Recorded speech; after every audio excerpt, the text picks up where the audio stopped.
All right. Oh. All right. Well, let's see. Is this turned on? It is. I think it is. How are you guys doing today? Well, I want to welcome you to my talk. My name is Mike Benkovich.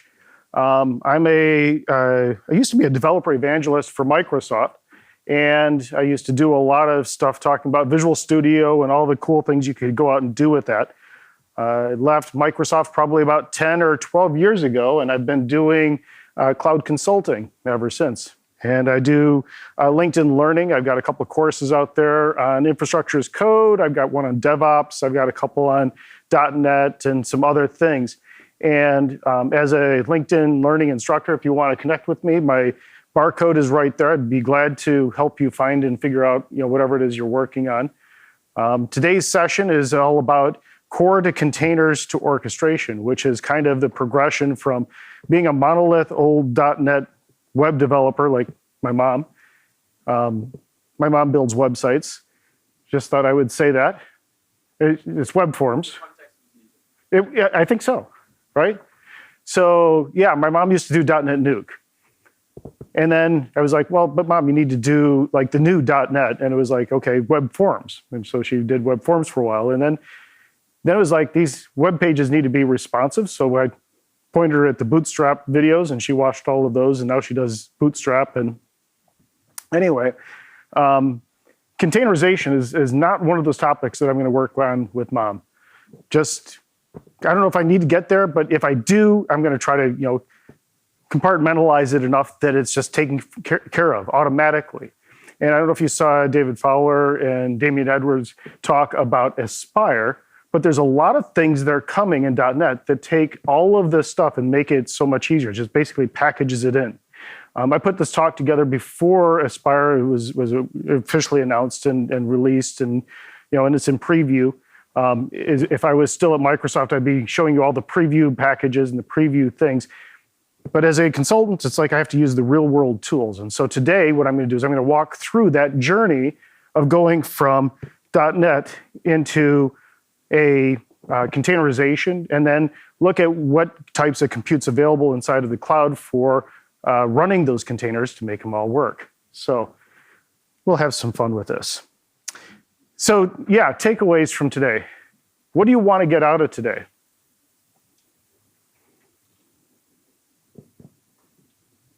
This is your chance.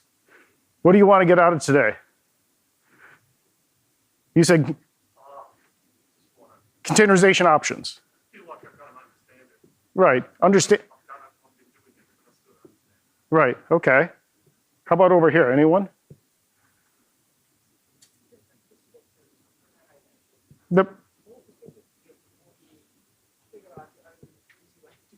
Right. Right. How do I choose? How do I know which way to go with containers? Because containerization is simply a different way of looking at virtualization. But is it good, bad, or what level of orchestration makes sense for these different things? We'll talk about code modernization. We'll build out an application. We'll create some microservices. We'll actually write some code today. Would you like to write code in front of a live audience and say, hey, is this going to work? We hope it does. Modernization means a lot of different things to different people. And when I look at modernization, I think of, okay, I've got code that I've been running. My mom's got her websites that all work. But if I look at other clients I've got that I've worked with, like London Stock Exchange or maybe some financial companies, medical device companies, there's a lot of different levels of what does modernization mean. And trying to decide, if I've got a monolith that is written in old .NET that requires Windows Server, Windows assemblies, things like system.drawing or system.io, and things that are low level. It's like, am I stuck where I'm at, or is there a way that I can upgrade and modernize my footprint? I look at .NET Core, which came out 5, 6, 7 years ago. It kind of came from, it's interesting. How many people remember a technology called Silverlight? Okay, Silverlight is not dead. Did anyone tell you Silverlight's not dead? Silverlight actually has a new name, and it's called .NET Core. Those of you that didn't know that, it is a fork of the Silverlight branch of code, because what they had for objectives of .NET Core was to have a very fast run anywhere type of a runtime system. And they forked forked Silverlight into what is now the .NET Core. And first time I heard that, I about fell off my chair. I was like, okay, Silverlight's not dead. But understanding how to take advantage of that and move it into, I can build an application on .NET Core and then be able to open up the door to other types of compute options. That's where I found that it really made a lot of sense for being able to go out and build good, exciting code. So, yeah, I think we should virtualize it. Virtualization is really the key to happiness for developers, because we get this new platform, we get this new way of going out and building out things and having some fun with it. .NET Core, I think the current version, the current released version is 8. They're talking about .NET 9, and there's all kinds of new features are always coming along. But the idea of being cross-platform, being able to do easy configuration, working with dependency injection, working with better performance, fast code, all of those things are very important to me. And so I can take an application, I want to be able to use and show those kinds of features like in action. So what I'm going to do is I'm going to go out and I've got VS Code installed. First of all, how many people are mostly developers? I'm assuming most of the room, we write code on a daily basis. And the tool you use is Notepad, Vim, VI?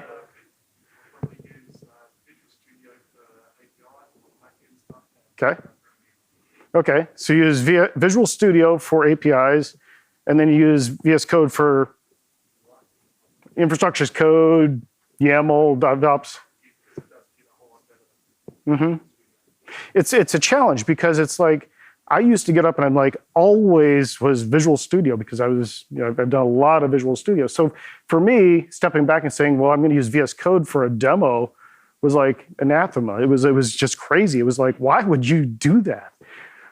But from the CLI, there's a lot of different things that it brings. And while Visual Studio makes it easy, there's a lot of things it does behind the scenes that actually enact all of those different pieces. So for instance, I've got VS Code here, and I'm going to use VS Code just as a starting point. And I'm hoping you can see the screen. If it's too small, let me know. I'm going to make this a little bit bigger too. Is that big enough? All right, I'm going to make this over here. So I've got a command line down here, and I'm going to say git init, which gives me a new git repo. If I watch the folder over here, I can say .NET new, Razor application, and I'm going to put my output into a source folder, and I'm going to call it my web. And what I get is a folder that gets created inside of VS Code that's got the object and pages and all of the things that I would normally want to be able to see and go out and do things with. If I go into the pages, I can see here's my index CSHTML file. We're going to write a little bit of code today. Let's say yes, go ahead and build these assets. But you've got inside of here your basic page. It's a page that's got an index model, not a lot of stuff in there. But I want to be able to use some of those .NET Core features, some of the things that are like dependency injection. I want to see how I can use configuration, how I can work with it.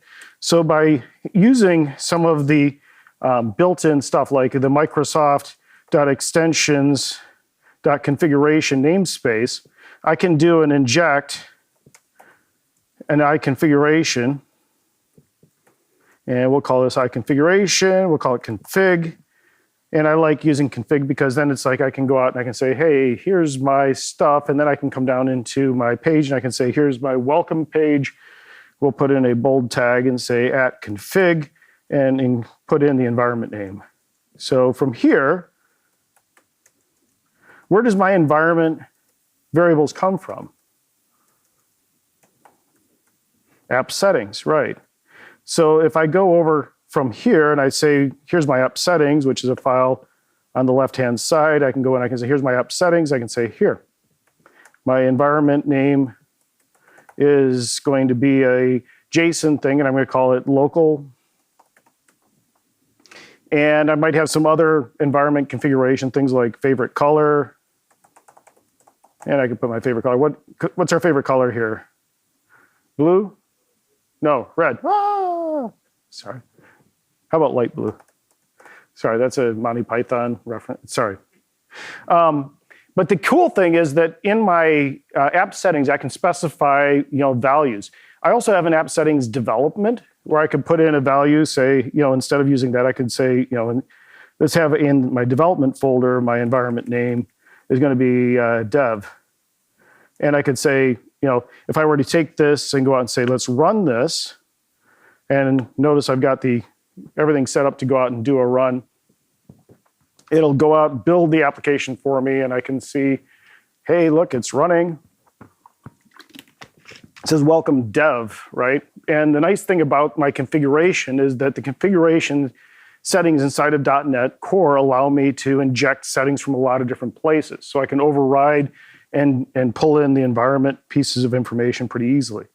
What about secrets? I know Troy Hunt is doing some stuff on secrets. Might be good to have some secrets here. I could inject and create a secret file and then be able to read the values from there as well. And .NET Core is really good about giving me some options for being able to go out and make that all work and make it into a good thing. Out here, let's add maybe something else. Let's add some environment information. I want to see where I'm running. So I've got my environment, and I've got some code snippets I put into here that will inject some values like the system.environment, OS version, and machine name. Nice thing about this is it will tell me where I'm running and how I'm running my stuff. And the idea is that with that injection, it's easy to go out and be able to get data around how I'm running my stuff. So I can see I'm running on my local machine, mbenko SP8, I'm running Windows, .NET 8. All of that stuff gets injected and is pulled in. It's easy to go out and work with that. Of course, today, having a simple monolith application like this and running it, that's just one thing running in one place. We talk about the evolution from monolith to microservices. And how do we, when we talk about that, it's like, okay, well, why would we do that? What do microservices give us? Flexibility, stability. Stability could be, scalability, yeah. Could be scalable. The what? Repeatability. There's a lot of these abilities. Repeatability, scalability, but it comes back to saying, okay, well, I've got a team of people I could set off to do an independently versionable set of functionality that I want them to be able to go out and create while my other teams are working on stuff. So if I've got a large group of people that are working, trying to collaborate on a single code base can be a challenge. And so microservices gives me that opportunity to kind of split up the work across different groups so that everyone can focus on delivering that value. So from a high level of, hey, I've got my application sitting here, I've got my web app, I could also have a microservice. And so my microservice team, let's go out here and I'm going to add another microservice. So here I'm going to say .NET new, and I'm going to add a web API, just because I like web APIs. I can type. And I'm going to put my output into an SRS source file, call it my API. When I do this, now I've got an API file that got created. One of the neat things about the API, at least current version, is that it is a minimal API. Do you guys know what minimal API is? This is where instead of going out and creating controllers and views and all of that stuff, it's like I can map an endpoint to be, hey, run just this set of functionality. By default, when I do the web API, I get a weather forecast, which is going to go out and pull in a summary of different things. I kind of like that, but I also like to have like a health check kind of an API. And inside of this, it's basically taking and saying, okay, when I go out to the root of this, go ahead and just tell me I'm ready and what my machine name is, all my environmental-ish kind of stuff. what I've found is that when I'm running an application like an API and I'm like, okay, is it running? And it comes up to an empty screen. It's like, just a little bit off. So if we go over to this and I say, let's add a configuration for this. And we're going to go to add a new web application. We'll call this NET 8.0. And then my project name is myapi.dll. And I have to put it into the right folder. So I go /src/myapi. That should go out and launch this into my API. And inside of VS Code, then it's nice because I can see in my launch configurations the ones that I have. So if I click on that and I say, let's go out and run this, it may or may not work depending on whether or not it's automatically configured to a few other things. And it says, oh, no, you can't because I don't have a task for that. So I don't know about you, but it's like, how do you fix that? One option is I close VS Code and then reopen it and it scans my files and says, you need these things. Another option is to add that myself. Inside of .NET, I see I've got a task that is what's going to run. And I can take this task, which does the build of the web app, copy, paste, and put it in for the API. So I'm going to call this, my command is going to be build-API. And then down here, switch the names here to be API. And running my API.cs proj and whatever. And then in my launch JSON, when I do this, instead of doing the pre-launch of build, I just do build-API. And if I did this right, and I go back over to my debugs, and I've got this set here to launch the API, then I click on run. And hopefully, it's going to go out and it runs the actual build task for the API. And then it comes up and you can say, hey, look at this, I'm running on .NET Core and I've got the machine and everything else that I would do. And if I do this /weather forecast, then I get to the weather forecast, which is kind of the thing I want to work with. Working with a front end and a back end, I want to be able to pull stuff together. And so in order to call the back end from the front end, I would need to have a little bit of code. So let's do that. I'm going to go over here. We'll stop this thing. And I'm going to go back over to this. And I'm going to go into my web application. Go down to my pages where I've got my index. And if I zoom this out a little bit so I've got a little bit more real estate, is that okay? Can you still see the screen? I know that when I'm sitting in a session, it's like, oh, I can't read it. It's, then I take off my glasses because it's like, do I really need to read this? So I've got some weather, a form that is going to go out, and it basically is taking a model variable called forecasts, and it's taking that as input, and then it loops through and will show me what my weather is supposed to look like. And then model forecast is down there. I actually need to add some code to handle that in the code behind. So again, this is part of my writing code part of today. And I'm going to add the weather on get, which is going to go through and basically creates a weather forecast record where I convert the JSON that comes in. I've got an on get method that comes down, reads an API URL from the configuration, and then using that configuration for the API, then goes out, does the get, and then serializes it, and then pushes it out. And the cool thing about this is if I go out and I start the API and I start the web application, they should both come up and I should be able to see the two. And at this point, we're now getting tedious because it's like, okay, I go out and create the API and I run it. And then I go out and I create the web app and I run it. And I copy the URL from one to the other. And it's like getting the settings and all of that stuff to kind of fit together, there should be a better way. And this is where there was a project, an experiment created a number of years ago, and David Fowler talked about it, called Project Tie, which is a way to explore microservices or containers without having to know a lot about containers. And the nice thing about this is that from a project perspective, I can go out and I can just do a tie init. And what it'll do is it'll create a YAML file for me that doesn't know anything about anything. And that's because it's just basically saying, oh, well, create a service and go do some stuff.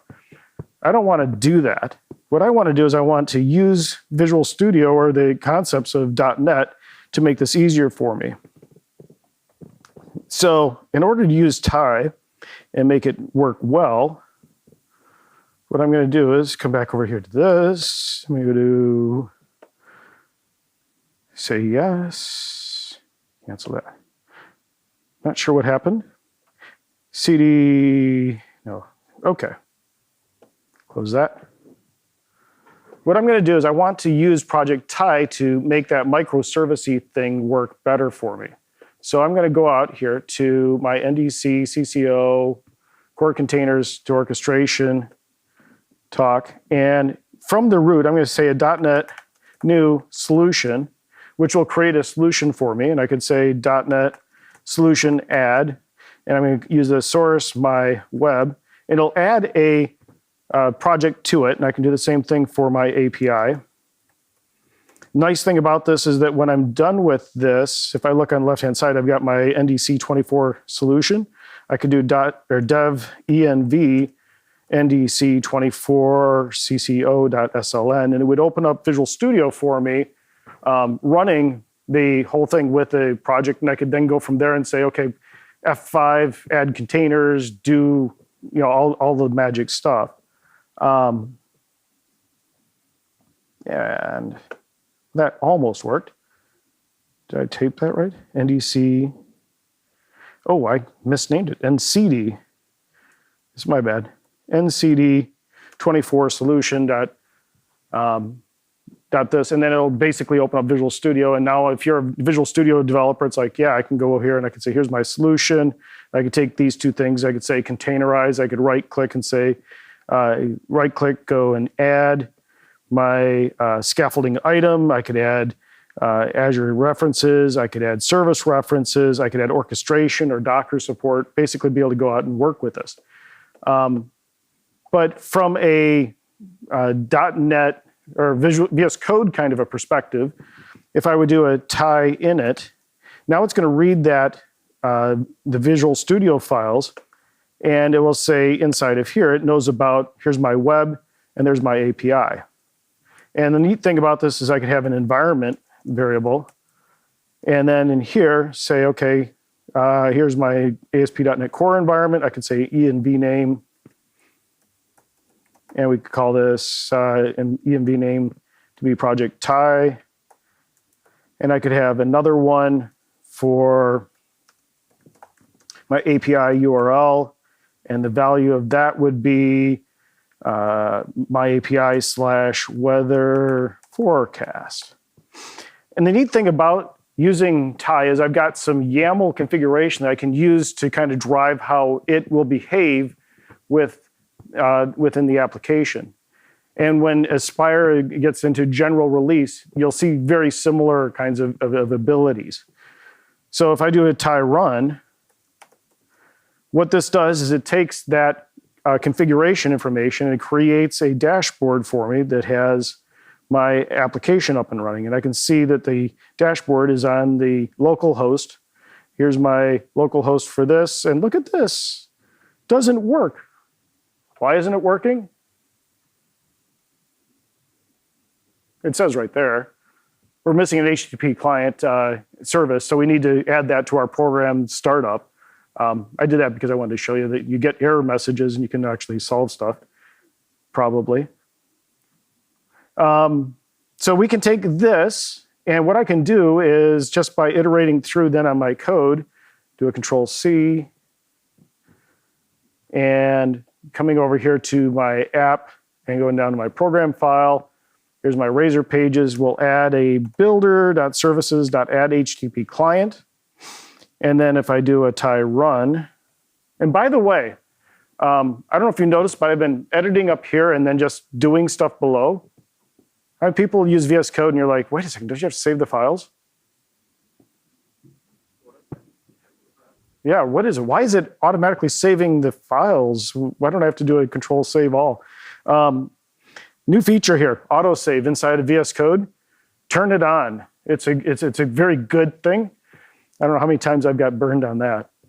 But now when I do a tie run, what we should get is something that actually looks a little bit better. We can click out to this and open it up. So there's the project. It's up and going. There's my local forecast. If I click on go on this, it should go out and return back the forecast. And let's go to this, click on that. And if I say, here's this / weather forecast, there's my weather. And if I copy this and I come back to my home page and I say, paste this in here using the local host, then I get the forecast coming back. But why didn't it know the my API?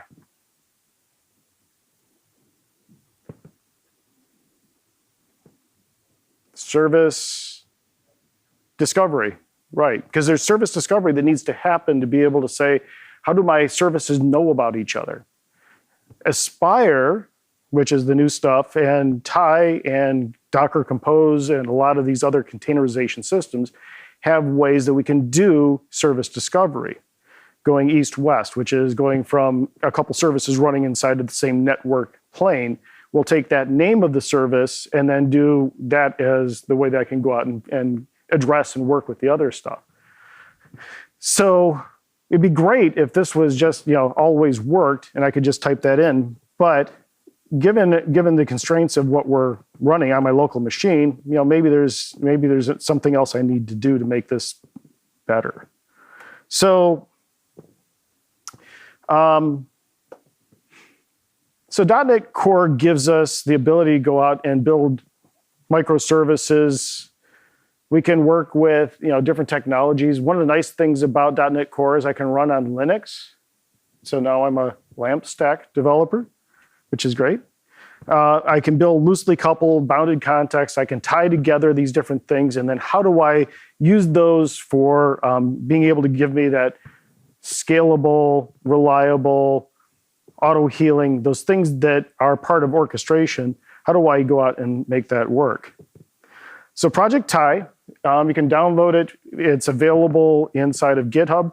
If you do a GitHub and search for Project Tie, you'll get to the download to install the tools. Project Aspire is replacing this. So I would say that if you're okay with working with the preview, look at the Aspire tools. The way that we traditionally go out and build applications is we go out, we take our code, we compile it, we create the executables, all the bins and everything else, and then we copy them into a folder on some running machine. And I spent so many years of my career trying to take code that I've written, compile it, and then push it onto a running machine and say, does it work? Or configure it as it's on a running machine. And from a virtualization perspective, hardware virtualization, old VMs, that's exactly what I do. I get a VM and I install a bunch of stuff on it. I set up some roles. I do all of that things. But containerization, instead of being hardware virtualization, is actually process virtualization. And containerization is supposed to be, this great thing. It's a way of thinking about how I can run multiple different services inside of a given compute host. And for containerization, instead of going out and creating and building out executables and then copying them onto a running machine, what I'm doing is I'm creating what's called an image. And an image is a map of different things that make up a file system. So if I think of an image as being a bunch of layers that I put into it, I can specify, okay, here's the base operating system. I'm going to add in my code in an app directory. I'm going to say, here's the executable that I want to run.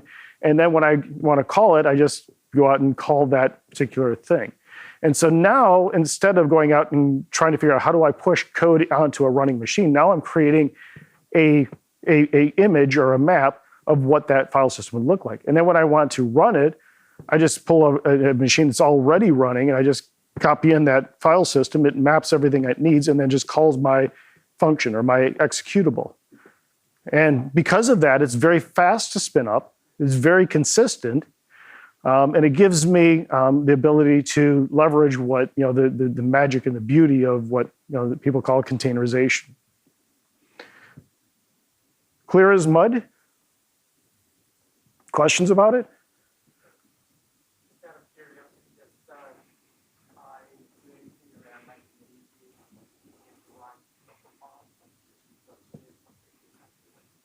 So the question is, does Thai make it easier to write Docker files? And my experience is that Thai kind of replaces the Docker file by giving me something where I don't need to dive into what is a Docker file. And that's the whole next part that I was going to say is, oh yeah, well now we have to understand how to create what that container looks like. But great question.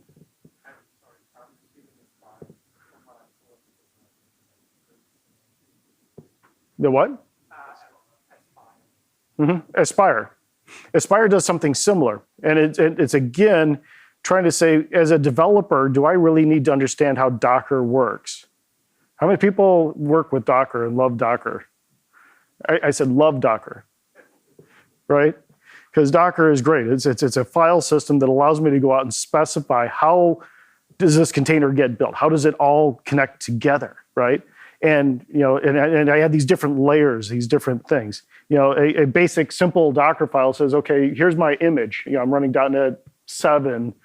I create a work directory. I copy files in there, and then I say I'm going to run this command .NET against my app, and it's going to expose it onto port 80.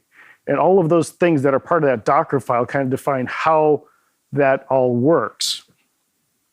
One that VS Code will generate for you, or used to generate for you, includes something a little bit more complex. In this case, I've got if I'm going to go out and run a build of my code, I need to have the SDK installed. And so I'll take the SDK version of the image, which is very large, and I'll run my .NET restore, .NET build, publish, which creates all this stuff. And then I'll take a slimmed down version of it, which has just the runtime, and I'll copy everything from here into that slimmed down image. So instead of being a full 800 meg image, it'll be 200 meg or a lot smaller. A chiseled image is what they call it now. But the idea of the Docker file is that being a developer and getting good at how do I do this when it seems like it's kind of a rote, repeated every time kind of a thing, takes a little bit to kind of get good at it. And Docker commands, it's like Docker build.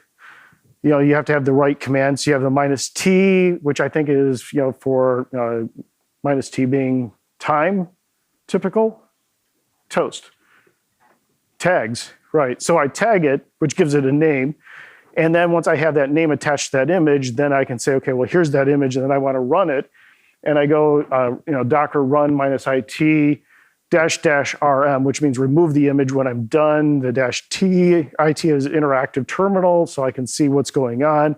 I've got my port easily planned here. So port 5000 goes to port 80. Easy? Yeah, we love this. This is because it's like, I'm a Docker developer, man. This is great. I really do enjoy Docker. I always kind of get into it, and it feels like I'm kind of like, okay, all right. There are commands and there are ways to make this thing work. And in order to make it work easier, that's where Project Thai came from, by saying, well, you don't want developers necessarily have to know all that, but also there's other options. Docker Compose. What Docker Compose does is it basically takes my Docker files and allows me to automate or run them for me. So I can go out and specify inside of a Docker Compose file, here's what things would look like. Let's go into our project here. And if I would do the Thai run, it's going to basically go out and run what I've got here. But I'm going to go into my web app, and I'm going to add a Docker file. And in my Docker file, I have a basic .NET Docker Compose command that's going to say, here's my app name, here's the other pieces. And what I'm going to do is I could continue to do this here, but I could also go over to, in the interest of time, one where I've got this already up and going. And inside of here, my web app, I've got my Docker file. I'm going to do a copy, and I'm going to use this as my Docker file here. So what this has got is the pulling from the .NET SDK for 8, copies in the source file, creates the CS proj file, does a .NET restore, .NET publish, the release version into an app folder, takes the app folder, copies it. It also sets the environment name to be Docker, which, remember our app injection and stuff like that. The nice thing I like about this is that I can come over here, and in my code snippet, I actually included the Docker build command. So I can say, copy this, and then come down here and say, clear the screen, paste that in. So I'm going to do a Docker build of this, tagging it so I get the build to look the way I want it to. It'll pull down all of the different pieces it needs to be able to build this image.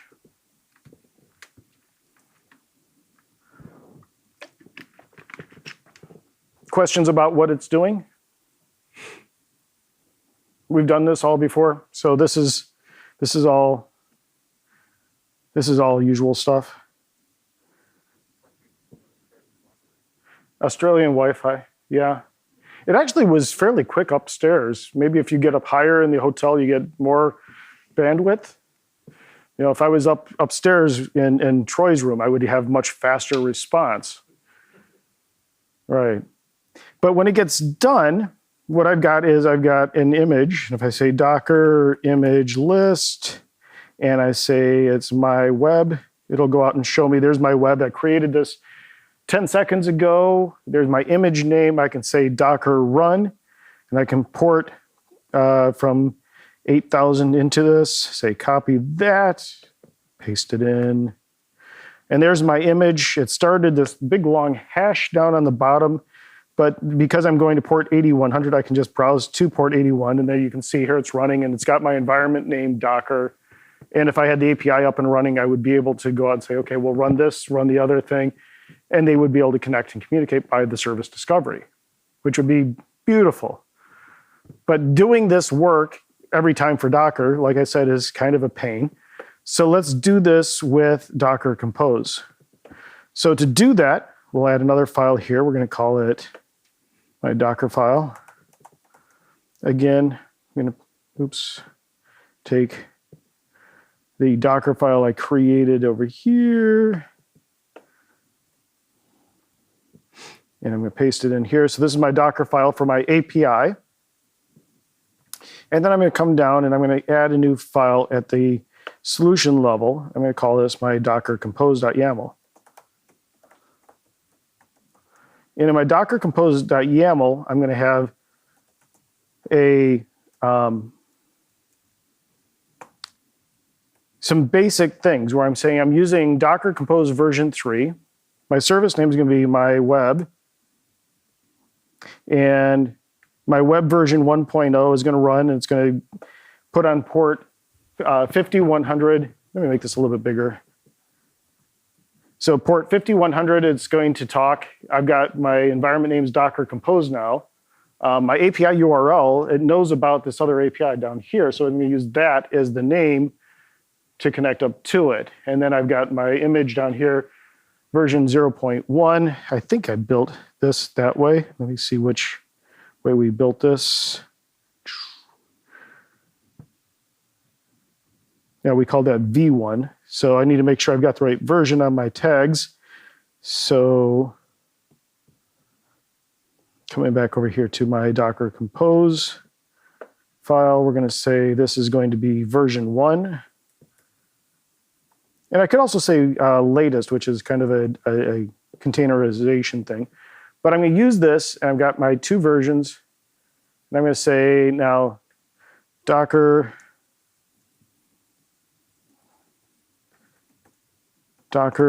Compose up. Docker Compose. Oh, and it's giving me a repo name must be all lowercase. So in my Docker compose file, I probably have something where I said my image name is going to be my API. And there's that. And so we do Docker compose up, which then goes out. And now it's going to try to build whatever it couldn't get to because I hadn't built the Docker compose or the Docker file for the API. If I had said where the image is going to come from, I could do that also. But let's do this. And I'm going to call this version 1.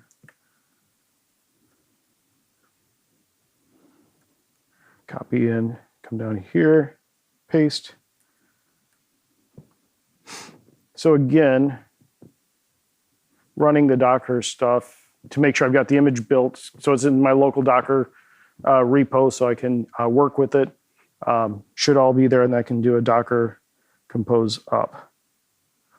Now it's going to go out, it's going to create that, and based on what I've got in here, where the port is 5100 and 5200, I should be able to go over to a browser, go to localhost, change this to be 5100, and there's my Docker compose version, and I'm using my API name, and I can say get that, and now with service discovery, it's going out and finding this stuff, so it's able to pull back, and now I've got a microservice environment that's talking across services.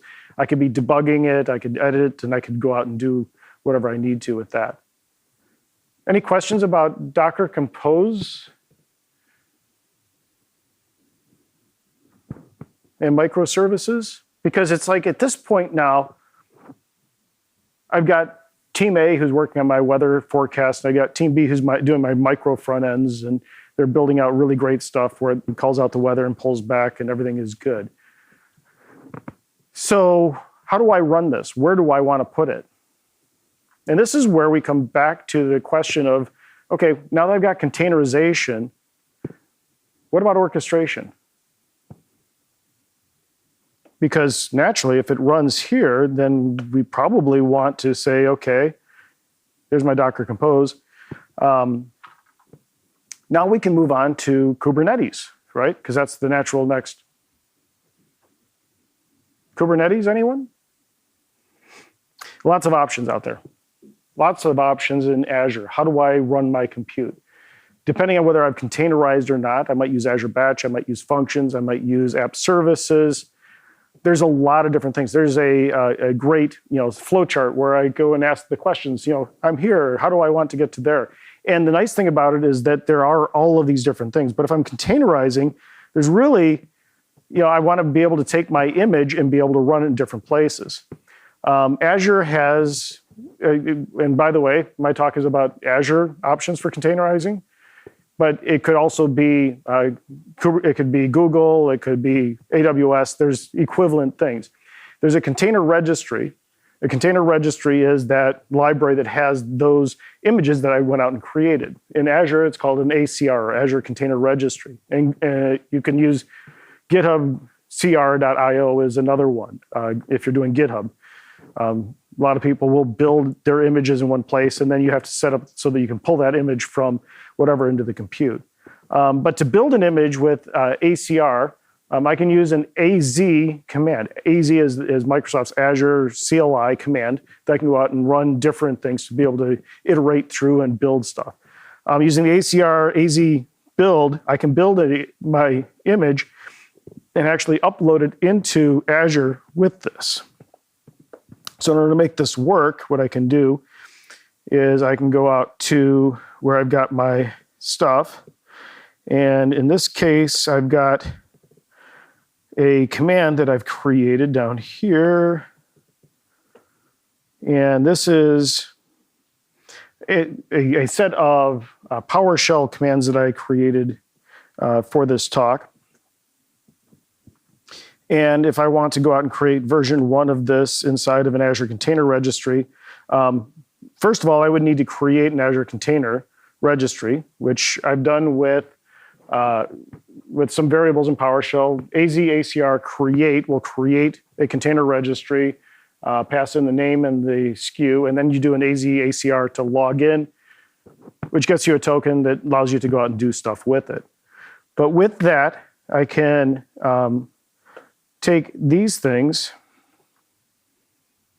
and I can say, okay, here's this. Let's take these variables. We'll apply that locally. I can come down, I can say the AZ-ACR login. So if I'm on the other side, which is here, and I do a Control-C, AZ-ACR login.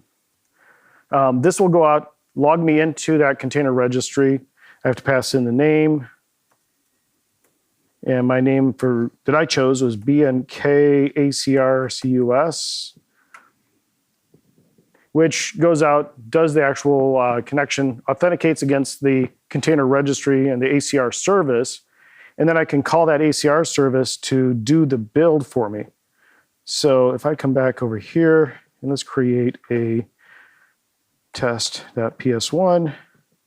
Here's my script to do this. I'm going to copy from here the pieces to do this.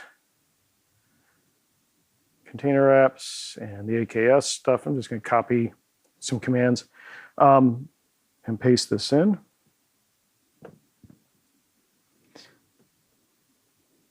So doing an AZ-ACR build of that image, make sure I've got these things set up here.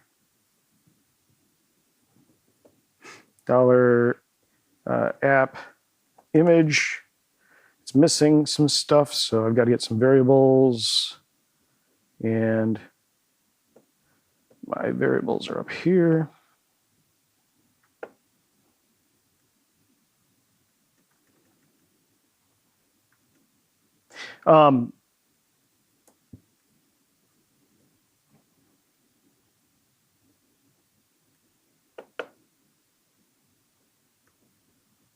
What I can do is I can then use the command line to go out and build and set the variables on all of these different things.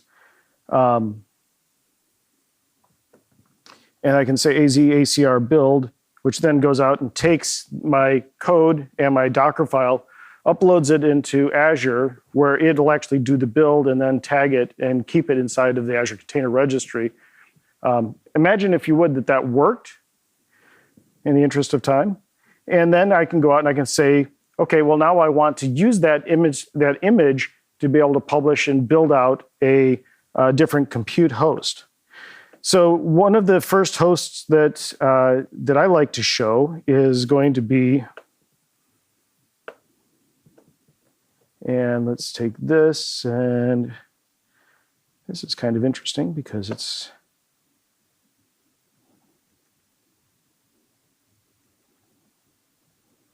so Azure Container Apps for Azure is one place where I can use an app service, which has the ability to do scaling, backups, a lot of different monitoring, logging, different ways I can see how my application is running, but inside of an app service running a container. And app services is another way I could run without containers. It's nice because inside of Azure, it's an easy transition. And so for a simple workload, it makes a lot of sense to just go out and create an app service plan, and then using the AZ command to do a web create of that app service, I can run my application inside of Azure using app services. App services is a very simple, it's sort of like a web farm, where I've got a bunch of different applications, and then on my hosting plan, I can put in as many different apps as I need. I can scale it independently. It's basically has its own hardware. Container apps for web app containers is also kind of like, well, if I'm going to containerize, I really, there's better ways to do that. One of the things that people talk about is orchestration. What does orchestration mean? What are some benefits of orchestration?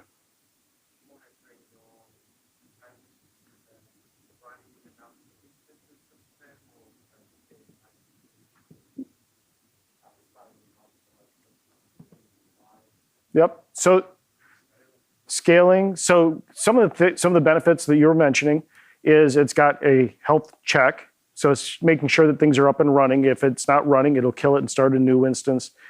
It'll do scaling. If there's burst, if there's needs for additional, it can start some additional instances.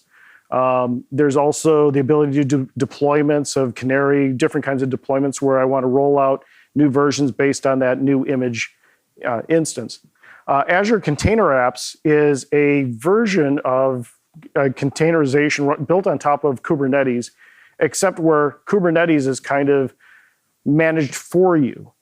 And so I create an environment, and an environment is like a namespace in Kubernetes, but allows me to have a isolation boundary around a simple workload that's got maybe a couple of different microservices that all work together for delivering that functionality. Azure Container Apps is a little bit newer than Azure AKS, which is a full Kubernetes control plane and everything else. But it makes it easier for me if I don't have a team of people that know how to run a Kubernetes cluster. A Kubernetes cluster is a fairly complex environment that has the ability to scale and run lots of workloads, lots of different kinds of things. Which you need or what you should do depends on what your scenario is. I was working with a company in the US on doing some, they said, well, we're going to do Kubernetes. I'm like, well, do you need Kubernetes? They said, well, we're running APIs. We got a bunch of app services that are running web apps. And I said, okay, well, let's take a look at it. And they had 143 web apps. And I'm like, Kubernetes is your friend. Because instead of managing each one of those deployments, now I can manage the deployment of one compute environment and be able to push into the containers of that. On the other hand, if they had 5 or 6, then I'd say, well, it might be easier. So it's kind of a trade-off as to the amount of control and complexity. Azure Container Apps is a hybrid of PaaS and IaaS. It's a lot more of a platform as a service, so I don't have to worry about machine upgrades on or updates on the operating system or the Kubernetes version. I don't have all the add-ins and the plugins that I could get with the straight Kubernetes, but I do have access to things like Dapper and sidecars and ability to take advantage of that managed kind of containerization environment. If I need that full set of capabilities, then Kubernetes would be the way to go. But in order to go out and deploy this, I can run a command called AZ Container Apps, install the Container Apps extension to the AZ command line. And I can do AZ Container App up and then specify either a running image or I could point it to some source code. If I do the source code, it would build it and then take care of publishing that container for me. But if I've already created it, I can actually specify the image that I want to use. Another thing about Kubernetes is accessing it externally.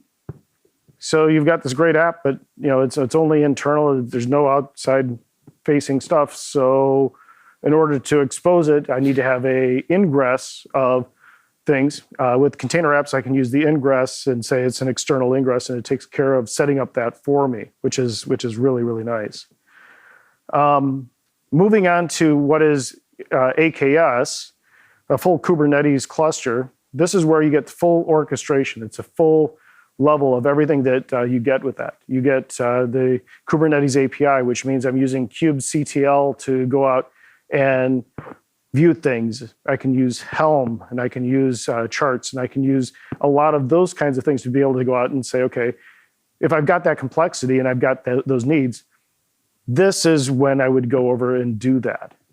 Kubernetes, yeah, it's the solution to everything. So if anyone says, whatever, and you want to, just say, hey, Kubernetes. Maybe not.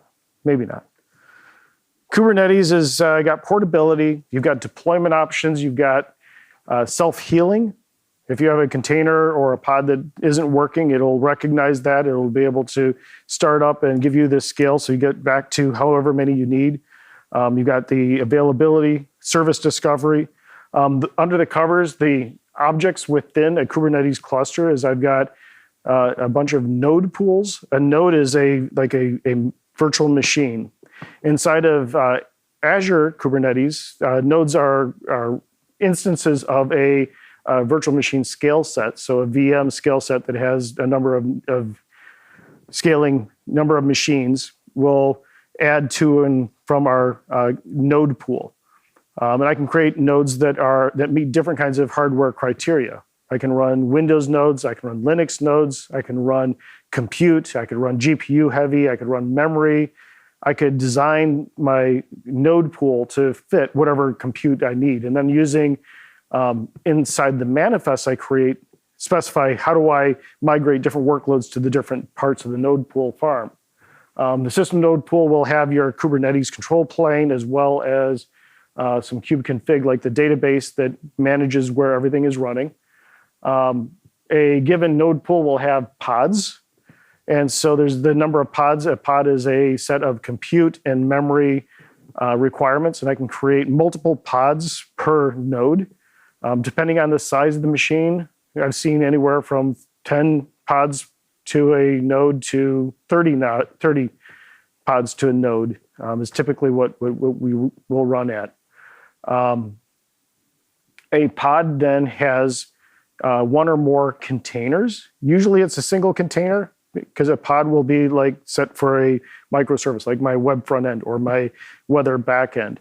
But I might have something on there called a sidecar to do like connections. So the way Dapper works or some of these other things is like service discovery or service mesh will run inside of a sidecar, which is like another DLL that has some logic that allows me to communicate and do things with other containers. Again, clear as mud? Absolutely, yeah.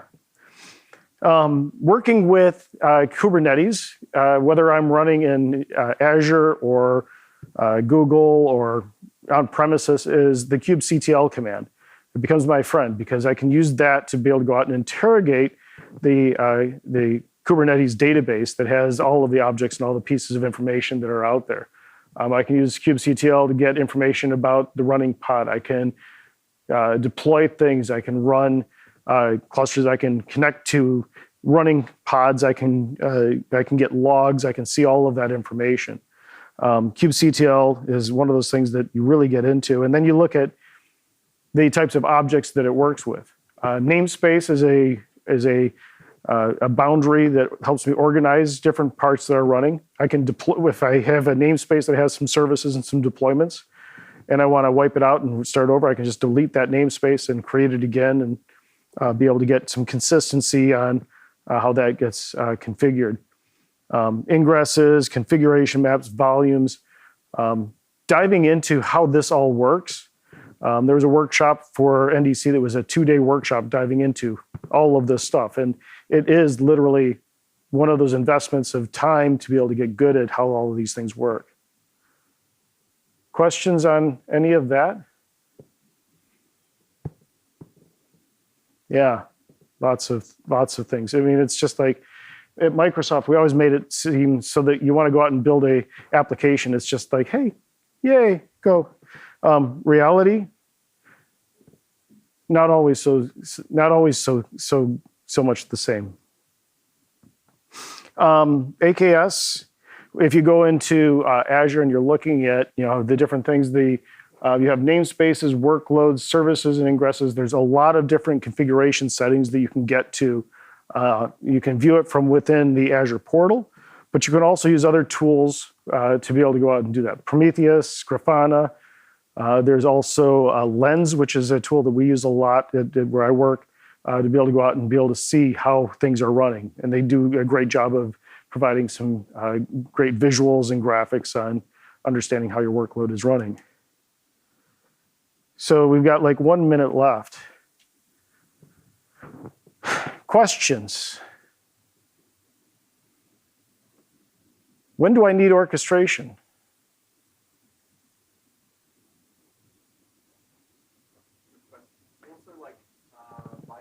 Yeah. Oh.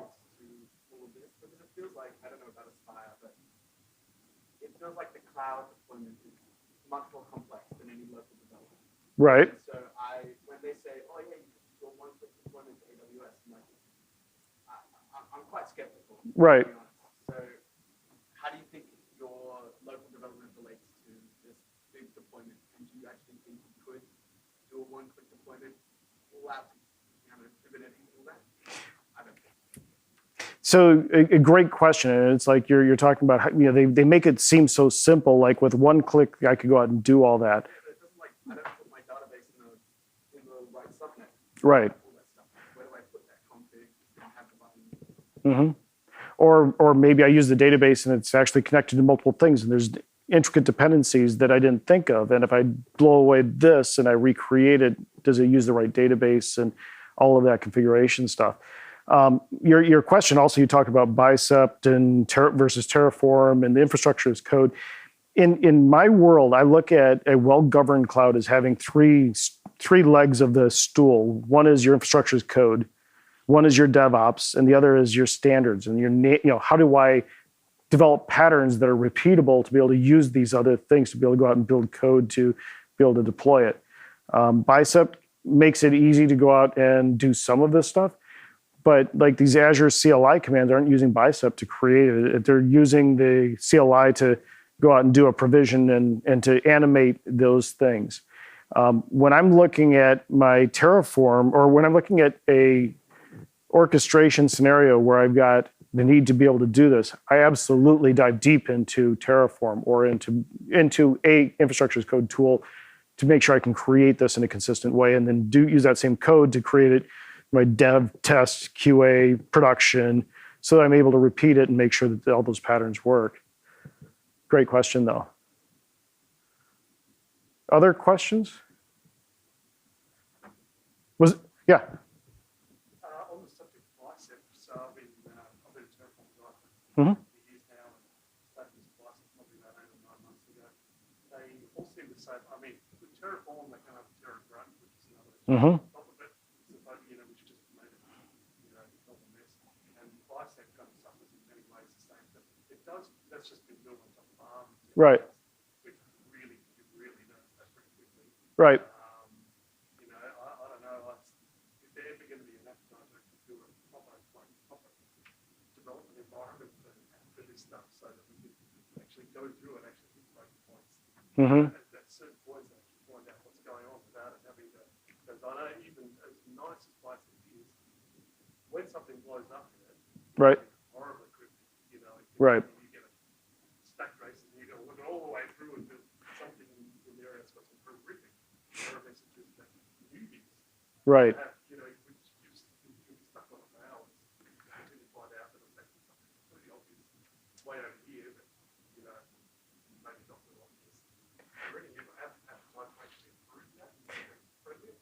I think that what we're seeing with the Aspire stuff. So, your point, and I'm just repeating the question in case this is online and people are asking what was the question, and that is, these tools have these challenges of being, user friendly, and I do believe that Aspire is an attempt to address that.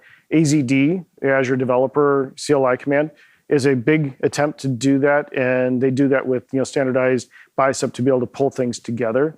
I think with Terraform, Terragrunt, that stuff, there's also Terraform's got a CDK, which makes it more like Pulumi, which is another tool for doing infrastructure as code where I write actual code and it's got the SDKs.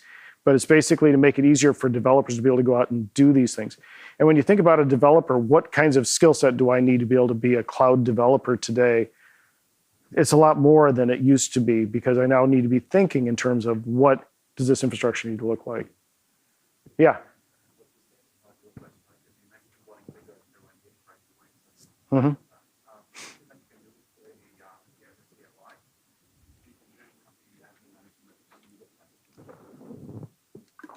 Mm-hmm. Yep.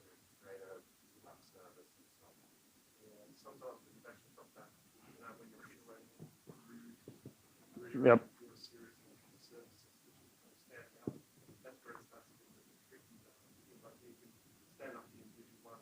Mm-hmm. Once you've got a whole new hierarchy Yep.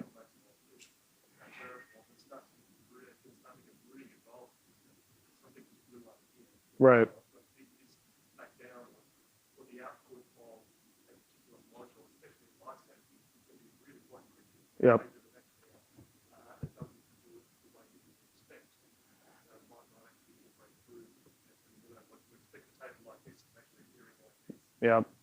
Let me just pull it back in because we are right at time, and I'm going to stick around. And if you have questions, you want to talk about this, I'll be out here. But from a perspective of the core to containers to orchestration is to try to make it easier for developers to be able to run your code wherever and make it like it's on my own machine. There's a lot of different options inside of Azure, and trying to make that easier. That's where these efforts are going, and I think we're going to see a lot more of that. If you do have questions or whatever, go out to I'm on benkotips.com. I do Azure office hours every Friday. So if you have questions and you want to talk about anything Azure, just go out and reach out. We can create a chat. But I just want to make that available and say thank you for coming to my session. Thank you.